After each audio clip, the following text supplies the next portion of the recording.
मौजूद जनता का जबरदस्त अभिनंदन करते हैं तालियों के साथ। आप सभी का बहुत बहुत स्वागत। अब आखिरी दो वक्ताओं को बुलाते हैं। तालियों के साथ स्वागत कीजिए शिराज कुरैशी, कन्वीनर हैं एमआरएम के, और अहमद सूरतवाला जी। तालियों के साथ आप दोनों का बहुत बहुत स्वागत है। Ahmed Suratwala Iran and West Asia affairs expert है जो हमारे साथ इस चर्चा में जुड़ रहे हैं। उनकी टीम की तरफ से क्लोजिंग उन्होंने कर दी है। अब आप कीजिए अपनी टीम की तरफ से। युद्ध विराम नहीं, ये ट्रंप का सरेंडर है। इस विषय के खिलाफ बोलने का आपका 2 मिनट का समय शुरू होता है अब। बिस्मिल्लाहिर्रहमानिर्रहीम। रब इश्रह ली सदरी व यस्सर ली अमरी वहलुल उक़दतम मिन लिसानी यफ़क़हू क़ौली।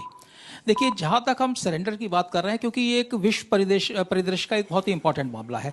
सरेंडर की बात कर रहे हैं, मैं सब्जेक्ट को मानता हूँ कि अभी सरेंडर शब्द की कोई ज़रूरत इसलिए नहीं है बिकॉज कि अभी युद्ध विराम नहीं, ये थोड़ा सा पॉज है।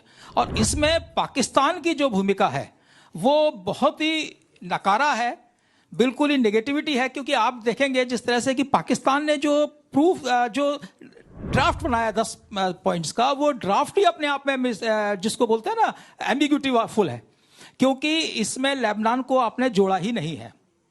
इस बात को आपको यकीन करना पड़ेगा। और साथ में जब मैं ईरान की बात करता हूं तो ईरान को अपने 4H उसको आपको देखना पड़ेगा। सबसे पहले हमास, उसके बाद हुती, फिर हुजबुल्लाह और दूसरा हरमुज। जहां तक सवाल है कि युद्ध क्यों शुरू हुआ और ट्रंप ने, अमेरिका ने और इजराइल ने हमले क्यों शुरू किए, वो ज्यादातर जायज बैठते हैं। और मैं समझता हूं कि अभी जिस मुद्दे पर हक युद्ध को थोड़ा सा विराम दिया गया है, हम स्पष्ट रूप से नहीं कह सकते कि ट्रंप का यह सरेंडर है किसी भी तरह से।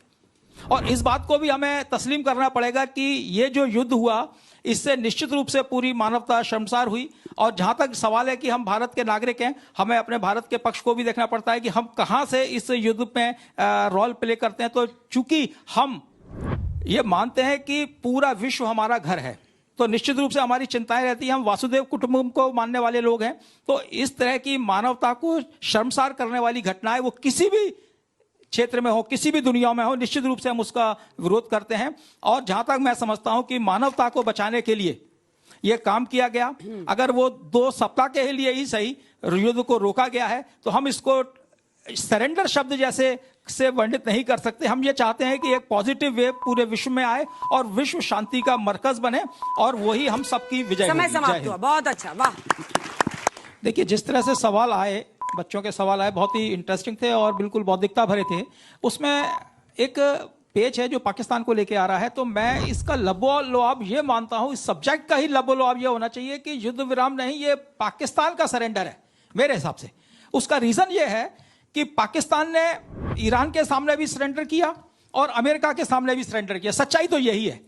वो अपने मुफादों के चक्कर में दोनों के सामने झुका और दोनों को अपनी धरती दी बात करने के लिए। जबकि भारत की कूटनीति को मैं बड़ा सफल मानता हूं कि जिस तरह से उसकी कूटनीति रही कि वो बिल्कुल तटस्थ बना रहा और अपने मानवतावादी धर्म पर रहा, और हमेशा से उसकी एक ही चीज अव्वल रही कि हमें मानवता को संरक्षित करना है, हिंसा को बढ़ावा नहीं देना है, आतंकवाद को बढ़ावा नहीं देना है। इस बात पर भारत हमेशा से रहा और रहेगा। इस बात की हमें बड़ी खुशी है। जिस तरह से हमने पहले भी बोला था कि हमास को या हुती को या हिजबुल्लाह को हम किसी भी तरह से सपोर्ट नहीं करते। भारत की नीति, विदेश नीति इस बात पे बिल्कुल स्ट्रिक्ट है। हम भारत के साथ हैं और पाकिस्तान को मानते हैं कि पाकिस्तान ने सरेंडर किया। जय हिंद, वंदे भारत।